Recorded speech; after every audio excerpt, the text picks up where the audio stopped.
Centrell. She will ignite your passion and bring your purpose to life. The strategies she shares will take you to higher heights, improving your energy, spirituality, your well-being, a better mindset for your journey to build a better you. She's on fire to take you higher. She's on fire to take you higher. The Simply Centrell Show. Hello, hello, hello, and welcome to the Simply Centrell Show. We are so excited to have you here today. We are talking about when passion meets power. We have a special guest for you, Mr. Tomike Ogugua from the show you probably know, Starz Power. We are going to be talking to him about his journey because you know that's very important to us here. We like to talk about from the ground up, building a better you. So Tomike is going to come to us and he's going to share with us what his journey has been as he's spent 17 years in this acting industry and has done so many other things. So you're going to get a chance to get to know him today.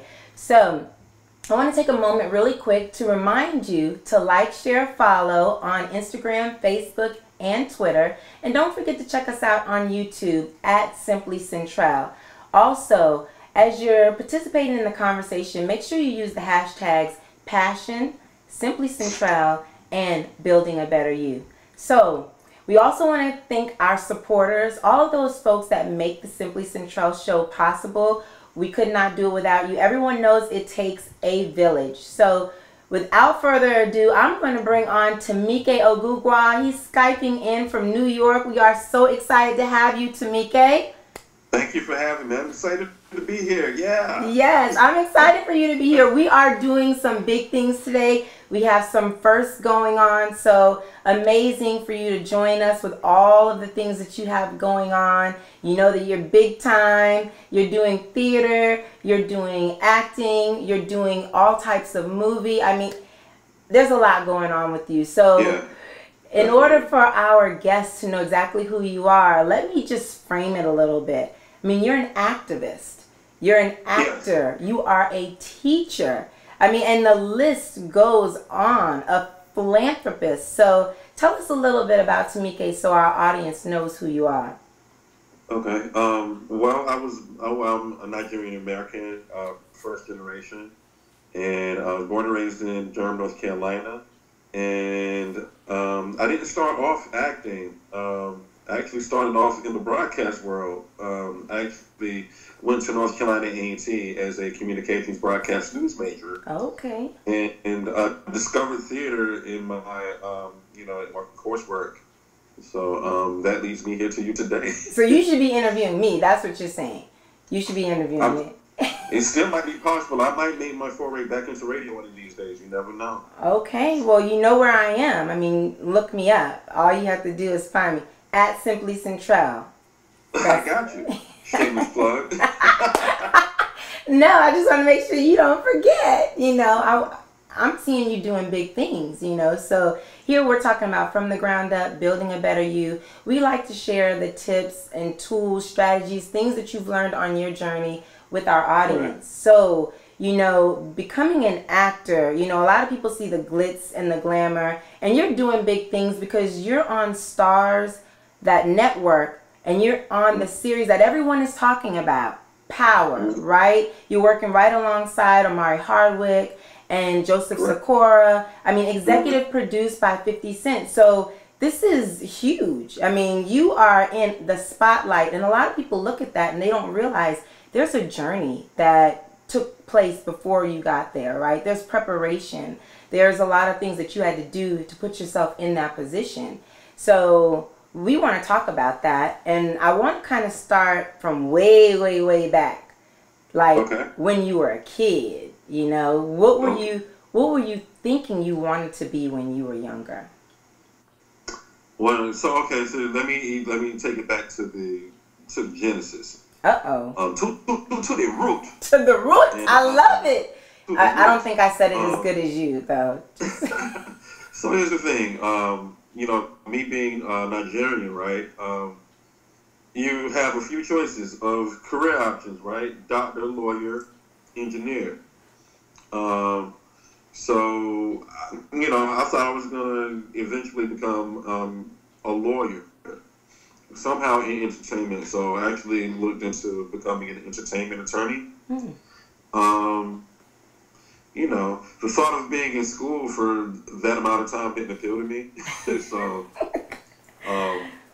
I thought being a newsman would be the route because from an early age, people would always compliment my voice instead of be like, your voice carries. And I can remember being like 8th grade, about 13 years old. Oh, you have a nice voice, your voice carries, you know, so on and so forth. So by the time I got to college, I started majoring in communications with specification in broadcast news. So on the campus of North Carolina A&T State University, Aggie Pride. Is that a plug? Was that a plug? Oh, yeah. Shameless. Gotta put that out there.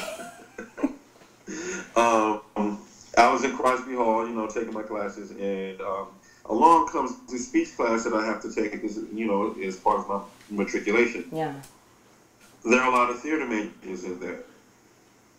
And I would watch them just transform themselves into these characters when we did classwork. And I was always asking questions, how do you guys do that? How do you transform yourselves? So I took an acting for non-majors class. And then the next semester I changed my major. So that's how I got to this.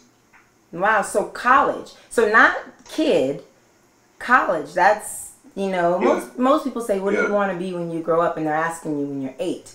And then they expect that to be what it's going to be. You took one class and then you were like, I'm done. This was it. Yeah, that was it. You know, I for me, the things when I became media literate and I became aware of the news industry. Yeah. I sort of didn't like some of the things I became aware of. So I said to myself, how can I be a beacon of light, a beacon of hope, and an advocate for change? Yeah. I thought the best way to do that would to be an artist. Yeah.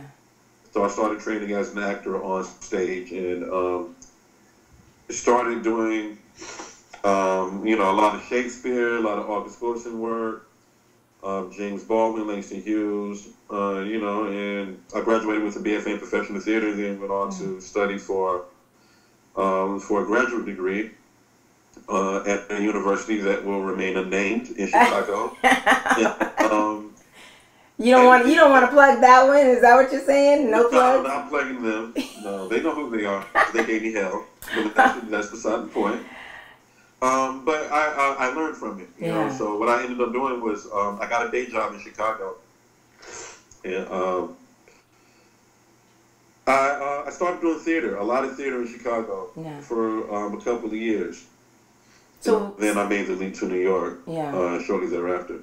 So would you say at that point you were already passionate about acting? When you decided to change your major, you had decided this is what I'm passionate about. This is what I'm going to do. That was my purpose. Not only that was my passion, but that was why I'm put on earth. Well, see, and that's awesome because some people feel like they have to have known it early. You know, say you have a talent of singing or you have a talent of playing an instrument. And people feel like, well, that should be your passion. That should be your purpose, should be wrapped up in that. And that's not necessarily the case.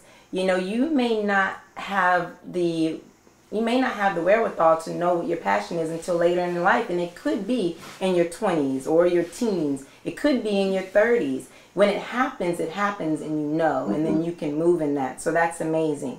So I don't think everyone knows that your name actually means passion. So my name means beautiful sunflower, hence the sunflower, right? Your name means passion, which is why our show is about passion meeting power. So talk to me a little bit about what your name actually does for your destiny. What does that do as you move forward in your passion and your purpose? Wow, very profound question, and I love it. It leads me. Yeah.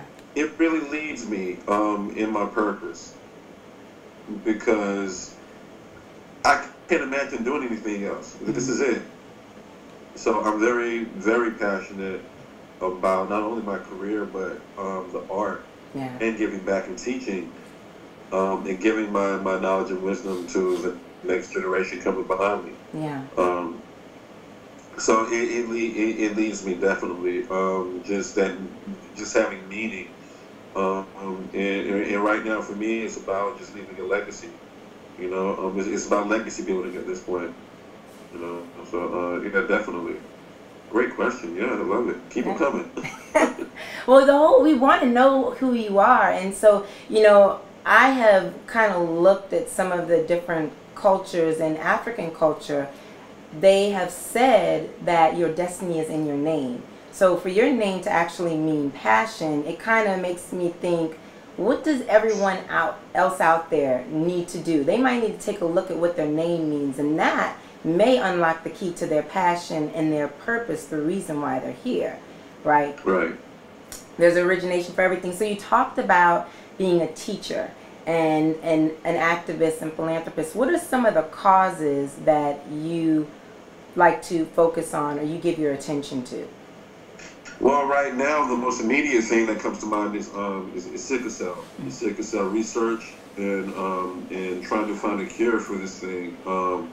I just lost a really close friend in this industry in New York by the name of Siddiqui Fofana. And I just like to say to his family, we're going to, us in the community here in New York, we're going to do our part to make sure that his name lives on, that his legacy lives on. He was a very talented young man, very giving, very open, very generous, always positive, always calling people kings and queens. Very young man. He died at the age of 27, a week before his 28th birthday. A very close friend of mine. He would always recommend me to producers and casting directors, and we do readings together. And I knew him from about the time I moved to New York. And, it hit everybody very hard. So, that's one of my main causes right now, sickle cell. Well, this is what we'll do. I want to talk a little bit more about what it is that you put your focus behind. Sickle cell is one of them. We will be right back after this break. We want to encourage everyone to like, share, follow at Simply Centrell, and we'll be right back with more with Tomike Ogugua.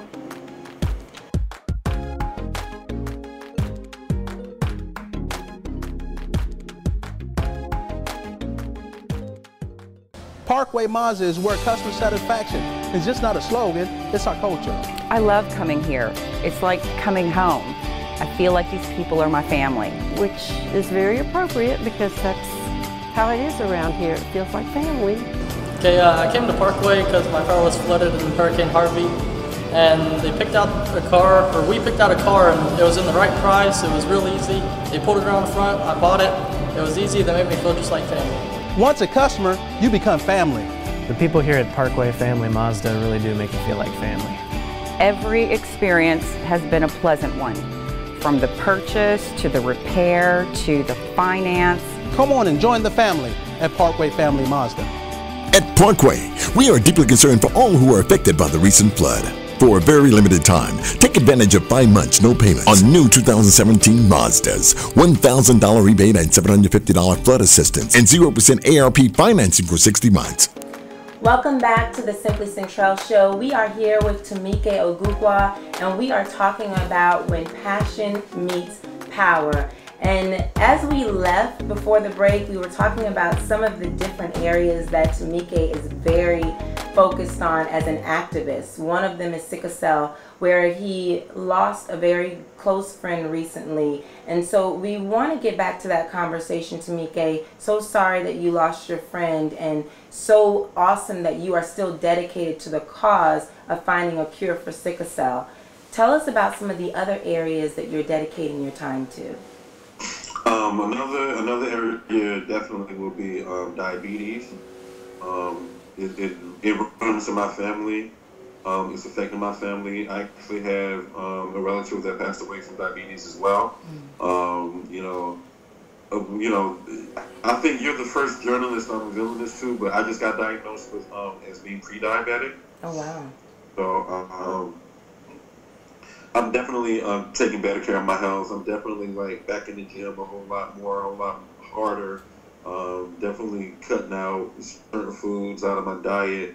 Just making sure I stay healthy because I do have a young daughter who just started kindergarten this past week in New York.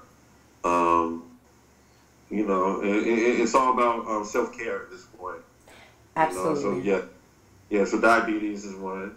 And definitely just being a mentor to youth. I think that's very huge for me. If I didn't have mentors, I would not be where I am right now. Right, so, right.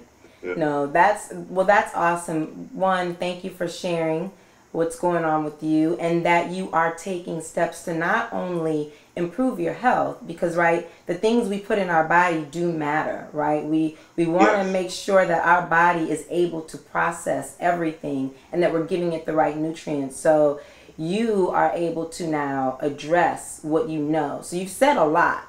Because a lot of people don't go get checked. So kudos to you because you checked into your health. You thought it was important to find out what was going on. And that's the first thing you have to do. Know what's going on with your health.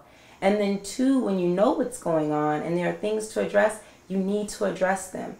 Whether that's changing your diet, whether that's incorporating some activity, all of those things help your physical, mental, and overall well-being. So kudos to you. And then the third thing, you have a daughter, and what an amazing example for her that she gets to see all of the things that you're doing so she knows how to live a healthier life as well. So, yeah, definitely. Pretty cool. So you teach. Yes. So what are you teaching? What are you teaching? I teach, since about 2012, I've been teaching theater, drama, and acting to youth. In different community-based organizations here in New York City in the 5 boroughs. And an opportunity just came to me just the other day. So we'll see. We'll see. But I've been teaching. The last position I had was at Youth Arts Academy and Restoration Plaza in Bed-Stuy, Brooklyn. Okay. Just giving back my knowledge and just teaching. I think basically, whenever I teach, I learn, and it makes me a better artist. Yeah. So when I'm being unselfish and I give of myself, I still gain a little bit. Yeah. That's awesome. I always like to say when you teach, you learn twice because it's a reminder to you, and sometimes you need to hear it again. People think, well, it's already in me, I already know it. Sometimes you actually need to hear it. So one, you're giving back to people and you're sharing your knowledge and you're constantly reinforcing it to yourself, which makes you better at your craft. So that's pretty awesome. And obviously all of that energy translates to now your new role on Starz, right? Where you are playing the what is his name? Macedon? I don't know how to pronounce it. Yeah, I pronounce it Macedon. Macedon? I saw it, yeah. Yeah. So I say Macedon. So you're the marshal. Miss Kemp might feel about my pronunciation, but yeah, it was an absolute joy and an honor to be on that set. They're one of the best crews in the business. Definitely best writing in the business. Okay. Yeah, I was on set with first of all with Joseph Sikora, just him and I for like maybe 10 hours on set. Yeah. Yeah, when in the scene where I process his character Tommy. That was actually like the first time I was on a big budget set like that as a principal. Because previously, before I became SAG-AFTRA, I did a lot of non-union television shows like Red Rum on the ID channel. Okay. Celebrity Ghost Stories on Lifetime Movie Network. Ghost Stories. So I did a lot of reenactments. Mm-hmm. And so by the time I got to Power, and it was the first time on a big budget set like that, I was so tense and so nervous because I wanted to do a good job. Right. And invite it back.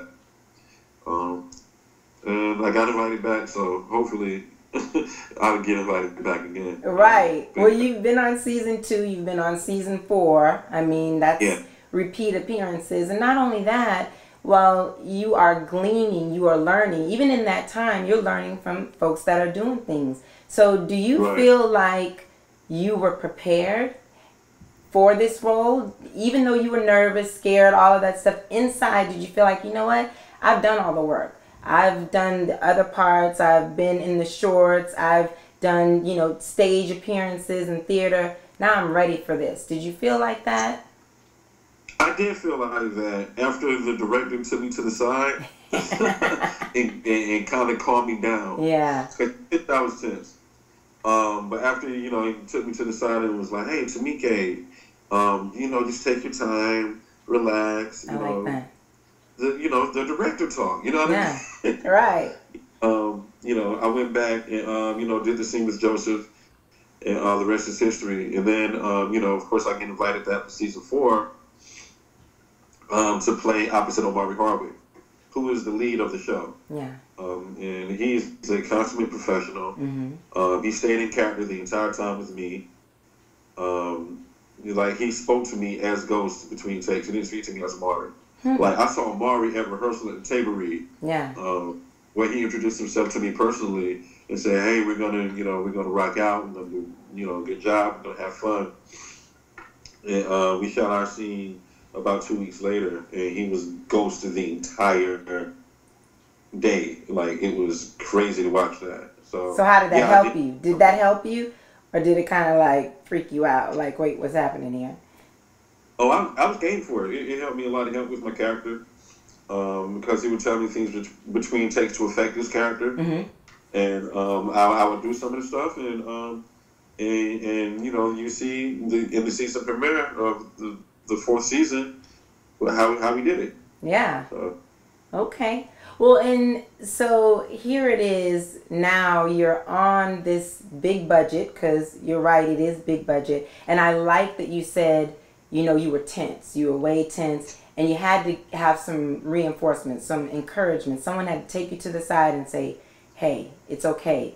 This is your first time doing this. You're going to be just fine. You're going to do great. Because we all need encouragement. Some folks feel like once you get to the place or the destination, I don't even know what that necessarily means, that you're supposed to be so-called perfect. And they don't realize that you're still growing. There's still more to the journey, and there's still things you don't know. They're unraveling. So you need that support, and you need those people who have been there to kind of share what they did, because you are all doing the same thing. They're probably feeling the butterflies and the angst because everyone wants it to go well, right? Right. So what did that mean to you for them to pull you aside and say, okay, yes, you've made it here. Now let's encourage you along the way. Well, first, I was hoping that I wasn't making them mad because they did had to take time out to put me to the side. But I mean, it's just it's part of the process. Yeah. It's part of the process. The director probably realized that I was nervous because I was kind of inexperienced at being at that level. So, he was kind enough to do that. And then I was fine after that. I was fine. Okay. And then, and as I said, I got invited back for season 4. Right. So I must have did something right. You must have, right? And when you've been doing things right all along, so it's not just Starz Power. You have been on so many other projects, and one I wanted to mention because in the city of Houston, we recently experienced Hurricane Harvey. So there was a movie short that you did, and it's called Samaria. And it talks about a woman who was who experienced a disaster, a hurricane, and the suffering that she experienced as a result of that. And I kind of wanted to talk about that here and what your experience was like on that movie set. Wow. Well, first of all, kudos and shout out to the director, Calais Scott, for casting me in the film. That film is important for several reasons. It does address disaster relief and homelessness, particularly women's homelessness. So when I arrived to set, even before I got to set, Cal and I, we had a conversation about women's homeless shelters and some of the dark things that go on. And he actually broke down almost and cried and so when I saw him starting molding, how much it meant to him that he get this message across, I said I have to do this role and do it right. Right. So yeah, you're right. It is about a woman who basically is treading the line between letting her. She has to not let her boss know that she's homeless, but then she has to not let the homeless shelter know that she has a job. Wow. So that was the conflict she was going through. Wow. Because the rule for the homeless shelter was that if you have a job, you can stay there. We know that. I'm sorry, go ahead. We know that a number of people in those types of situations, they're experiencing natural disasters, are probably facing very similar conflicts, right? So we're going to come back and talk a little bit more about it because I want to give it more time. We're going to take a quick break. Remember to like, share, follow at Simply Centrell on Facebook, Instagram, and Twitter. We'll be right back.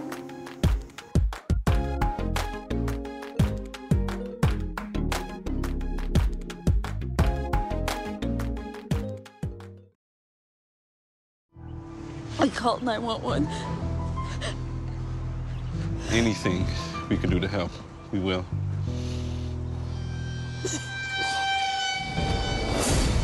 Reggie's big mouth has done him in. And not only with the police. The first thing that he said to me was, I think she died a peaceful death.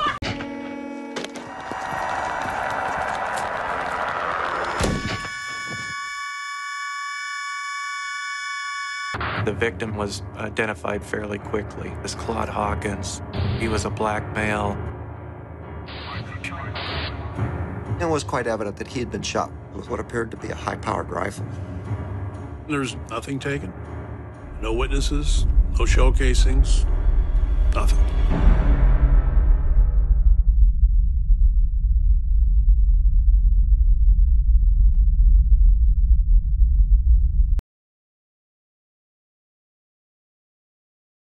Parkway Mazda is where customer satisfaction is just not a slogan, it's our culture. I love coming here. It's like coming home. I feel like these people are my family. Which is very appropriate because that's how it is around here. It feels like family.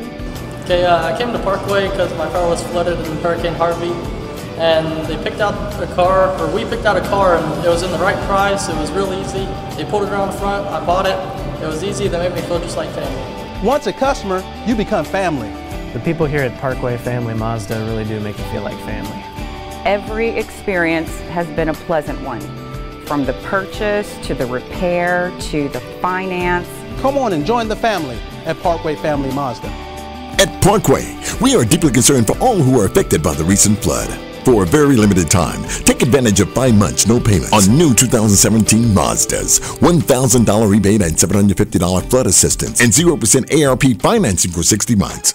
Welcome back. We are talking to Tomike Ogugua, and we left from the break talking about a movie called Samaria, and I want to make sure we talk about it just a little bit more. Tomike, the movie is about a woman who has some conflicts after she's dealt with a natural disaster, specifically a hurricane. And I want to make sure that we touch on it just a little bit more, especially for our viewers that are going through that. We had Hurricane Harvey in Houston. Let's remember we also had Hurricane Irma Jose, and there's so many other natural disasters, fires going on in California and Oregon. So this is a very real story. I mean, this is relevant at this point. A number of people are going to be going to shelters, just as this short film kind of depicts. And they're going to also need financial assistance. And there's going to be some conflicts on how do you get financial assistance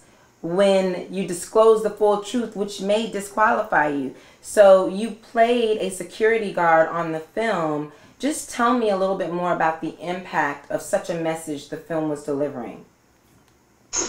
I mean, it affected me on a personal level because, you know, here in New York City especially, we have a really huge homelessness problem. Like, I see homeless people left and right when I walk in the streets or taking the subway. Or, like I said, even on the sidewalk, it's a problem. It's a real problem. So it really affects me, and just the whole, you know, making a living, because you know, anything can go wrong, and we can be in the same position. Absolutely. So, yeah. So Absolutely. you know, I'm a person that tries to take nothing for granted. And tries to stay positive because, you know, you're only a moment away. You never know. But the message is crucial, and I love the fact that that Kyle touched on it.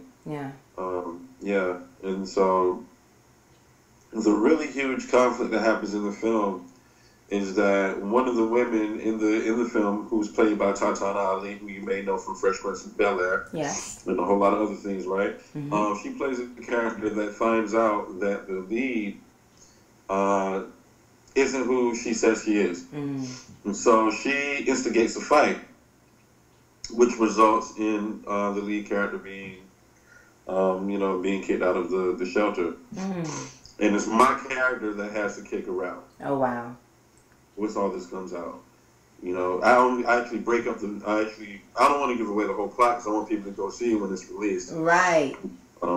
But I end up having to escort this young woman out, and really emotional scene. Really emotional. So yeah.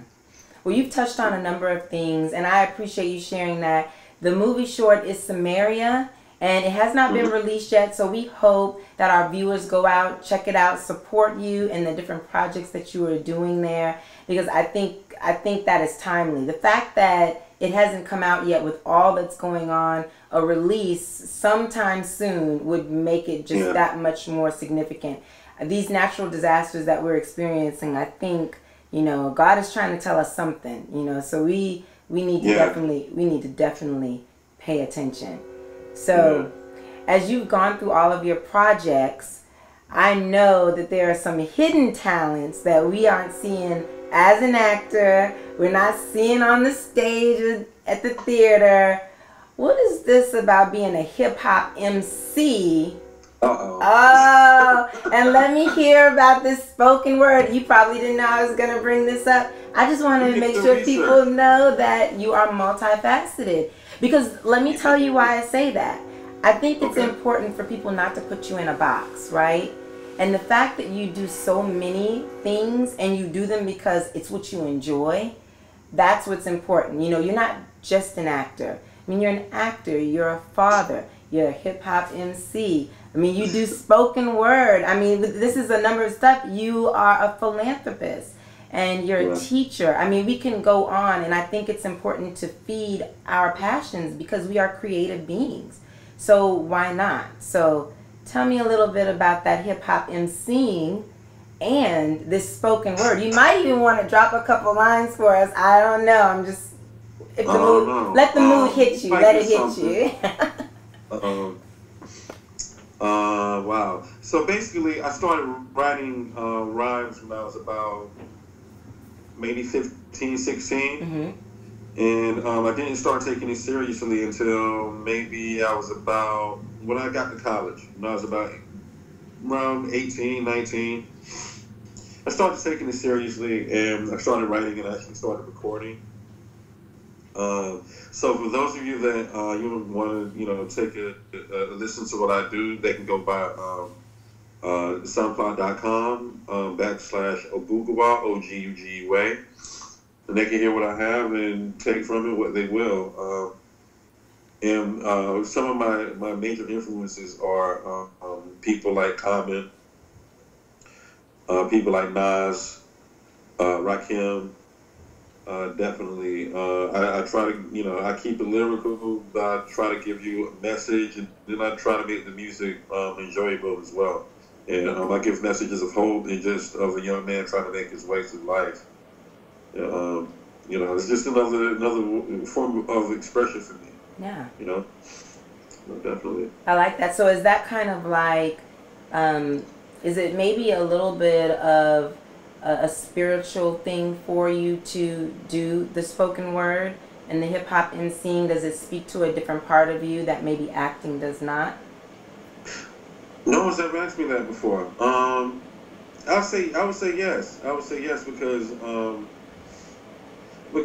as an actor, it's like I take on a role and I help people that way. Like I remember I did a play in Chicago called Body and Soul. And the play was about, human trafficking and the sex trade.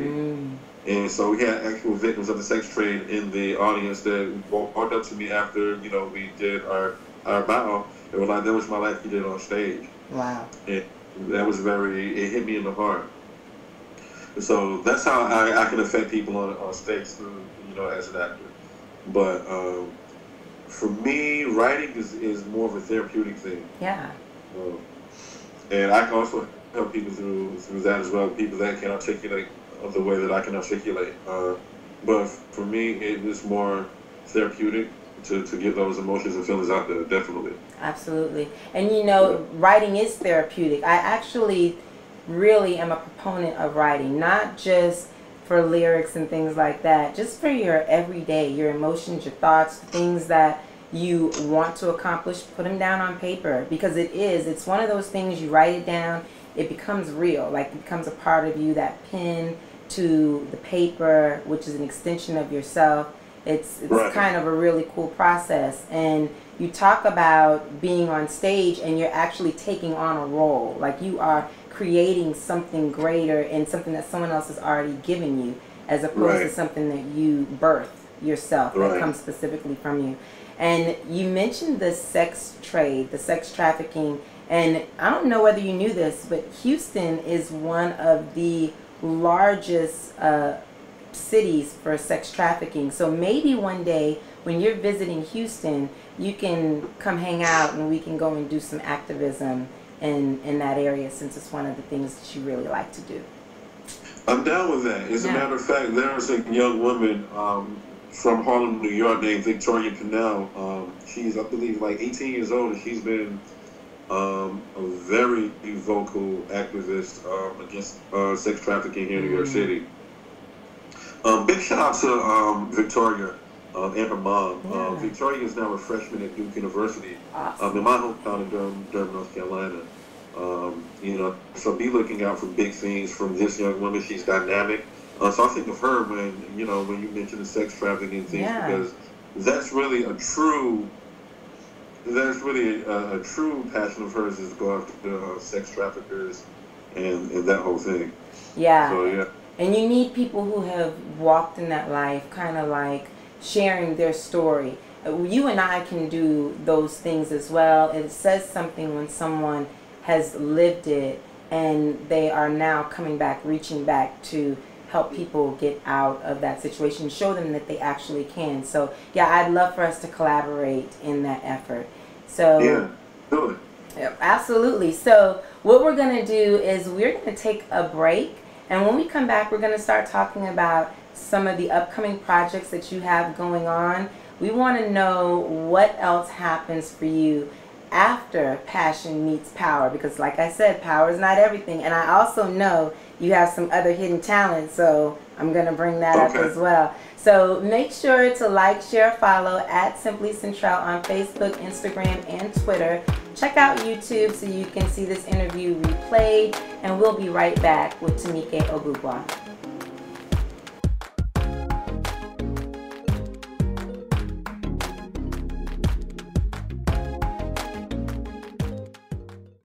It's different for everyone that competes. Some people don't like the pressure of competing. I like the adrenaline. I like the whole aspect of competing. Your clock starts now. I just wanted to pick up the medals so everybody can sleep in tomorrow. How's that sound? We are the two-time winners of the burger category in this event, and one-time World Food Championship burger world title holder as well from 2015. My passion for cooking came from watching cooking shows, because the couple things that kind of really drove me into it was wondering how like chefs were doing this certain technique. I always wondered, how do you do this, or how do you chop so fast? That's what really kind of pushed me overboard into the culinary world. My name is Lindsay Porter. I am the executive chef at Woodwork Restaurant in Edmonton. My name is Levi Biddlecombe, and I'm the executive chef at Pack Rat Louie. My name is Allison Smith. I work at Park Island Restaurant. My chances are still good, even though I've seen how talented they are and they're very skillful. But I feel I know my abilities, I know what I can do, so I feel like I still have a really good chance. I mean, I'd be lying if I didn't tell you I wasn't competitive.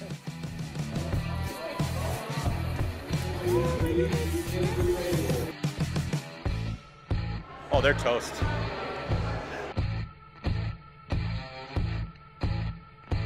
Who doesn't want anything this season? Come on. Parkway Mazda is where customer satisfaction is just not a slogan, it's our culture. I love coming here. It's like coming home. I feel like these people are my family. Which is very appropriate because that's how it is around here. It feels like family. Once a customer, you become family. The people here at Parkway Family Mazda really do make you feel like family. Come on and join the family at Parkway Family Mazda.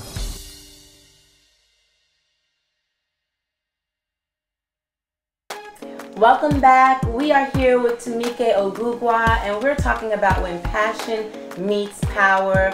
He is the star, or a star, big star in my opinion, amazing man on the show Power. You've probably seen it on Starz, and we're talking about what's coming up for you, Tomike. You've done the theater, you've done short films, you're on Power. I mean, you have been an activist, teacher. I could go on and on about the things you're doing because I think your work is important.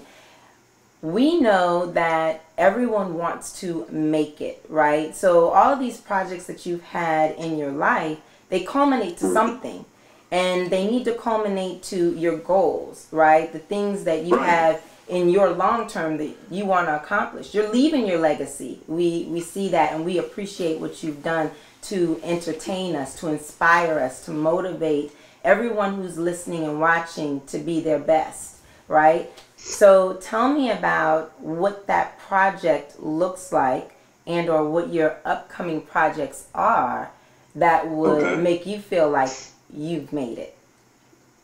Well, right now, you know, we're in an age of technology where you can do things yourself. So I'm in a film right now called Driving Force. Yes. Which is about two men meeting when fate meets both of them. Like again, I don't want to spoil it, but it's screening all over the country right now via African American short films in different markets across the nation, and it just screened yesterday at the Newark International Film Festival in New Jersey, and I couldn't be more proud of the project. Antoine Allen, who's a award-winning filmmaker, cast me in the project without an audition. Who I actually met at the October Film Festival about 3 years ago here in New York, and we've been rocking out ever since. And, so there's Driving Force. I have a web series called Effed Up and Fabulous. Wait, say that again? Say that again? It's called Effed Up and Fabulous. I can't say the word. Right. I won't even know. Are you supposed to be giving us how we can get there? Don't spell it. Don't spell it. I won't spell it. But, no. it will be on YouTube. Okay. When it is released. So we're in pre-production for that. I play a character named GQ Sexy. It's a whole like just an urban take on Sex in the City. Okay. So, GQ Sexy. All right. Yes. So people to see me, play something a little different. So that's going to be fun. You can find out about that on Instagram. If they go to Instagram and search, Effed Up and Fabulous, they'll see some of the cast members and who we are and what the project is about. There's also a documentary called Onward and Upward that I'm posting. I have to travel down to Atlanta and shoot next month. Oh, nice. Which is about how Black Greek organizations affected the civil rights movement. Mm-hmm. So that'll be coming as well. And there are a couple of other things. So okay. Yeah. So you have a film coming up. You're going to be hosting, and you have other things coming up as well. Yeah. And let's not forget the YouTube channel, right? Right. Okay. That's right. That's YouTube, all right. simply Centrell. Really? What is your YouTube? Oh, okay. My YouTube is Tomike Ogugua 1. Okay. On YouTube. Okay. And where else can everyone follow and connect with you? Okay. Of course, Instagram at Tomike Ogugua, all put together, all lowercase. Not hard to find. Please follow me, and you'll see what I'm up to. I post everything. As well as Facebook, Tomike Ogugua, my artist appreciation page. I don't like to refer to myself, say the word fan when I'm talking about myself. So I say artist appreciation page. I like that. Yeah, so I can be reached there, and my personal page, which is Tomike Lee Ogugua. Lee. So I can be reached there as well, and on Twitter at Tomike Lee. So yeah. Okay, very good. So everyone, you know exactly where to go. Instagram, Twitter, YouTube, Facebook. Check out Tomike Ogugua. He's giving you all the information. Rewind it just in case you didn't get it. And then make sure you go and connect. So some of the lessons that you've learned, you've done all these wonderful projects. And we talked a little bit, even in pre-production, about some of the things that you've learned. Share with us some of the biggest lessons, because we like to share with our audience how they can build better. Everything that you're doing has been preparation. We talked about that earlier. Preparation for the next step. So what are some of the biggest lessons that you've learned in your career that you carry with you that makes you better each time? Wow. I mean, this stuff I'm still going through. I'm still learning and growing. But definitely... don't listen to the noise. Don't listen to naysayers. You can't listen to people who say you can't. You have to surround yourself with people who are going to nurture you and support you, and people who are going to have your back. Yeah. You have to have mentors. Definitely. Excuse me. And don't give up. Don't give up. Not everybody's going to appreciate your gift. That's one thing. That's the biggest lesson I learned. No, everyone's not going to have an appreciation for your talent or your gift. Some people might not think you have a gift at all, and that's okay. Right. That's the truth. Everyone does not have to like you. Right. It's okay. So I mean, I know who I am. I know what I'm about, and I keep doing it, and the world sees what I'm doing. So. I just keep doing what I'm doing, and I'm enjoying life, and I enjoy my career, and I enjoy bringing joy to people through my art, and it's a beautiful thing, to have people from my hometown, where people are desperate for a leader, someone they can look up to inspire them, and they see me on Power and on Blue Bloods. All the other stuff that I've done, case in point, excuse me, I'm having issues over here. I know those allergies are kicking butt. You know what? We appreciate you sticking with us, though. You're a trooper, so you're knocking it out. But, yeah, But yeah, just very briefly, I went down to Durham just a few weeks ago, and I saw childhood friends I hadn't seen in maybe up to 10 years, up to 20 years in some cases. And I went down there to give away school supplies and book bags to my community I grew up in. Wow. Actually, I addressed the crowd. Had a huge turnout. A lot of my childhood friends came to see me because they see me on TV. They seen what the person I'm going into. Because I was no longer Lee, who was like the guy everybody might have teased and picked on because they couldn't pronounce my name. I was now this guy on TV who was to them doing big things. So I felt it was important to go back to my community and show up in the flesh and let them see an example of what can be done when you believe in yourself. So that's the hugest lesson I've learned, is just to believe in yourself. Because if you don't believe in yourself, no one else will. Right. Absolutely. Yeah. So that's amazing. One, you're giving back. So thank you for that. We appreciate that. Not everyone goes back to where they were and share with those people that are looking at you as a role model. You know that. So you've shared a couple things, and we want to recap that. We can check out Tomike on Starz Power. We don't know what's coming up in the upcoming season since we just wrapped season 4, right? We can check you out in Samaria, which has not been released yet, and A Driving Force, as well as more projects. Thank you, Tomike. I want to make sure that our listeners and viewers really take home those lessons you talked about. You were talking about how important it is to have those people who support you and your dream around you, because that's what helps to propel your passion and your purpose forward. You have to be surrounded by encouragers, people that are going to be right there and giving you the type of advice that you need. And the other thing you said was, don't quit. Don't listen to the naysayers, and don't quit. In order for you to have gotten as far as you've gotten, or to even be in this business for 17 years, you had to stay focused. You had to stay on the ride. There are a number of things that you've experienced, and you're here because you didn't quit. So no matter what it is that you out there are doing, whatever your dreams are, your passions, your goals, whatever stage you are in those efforts, don't quit.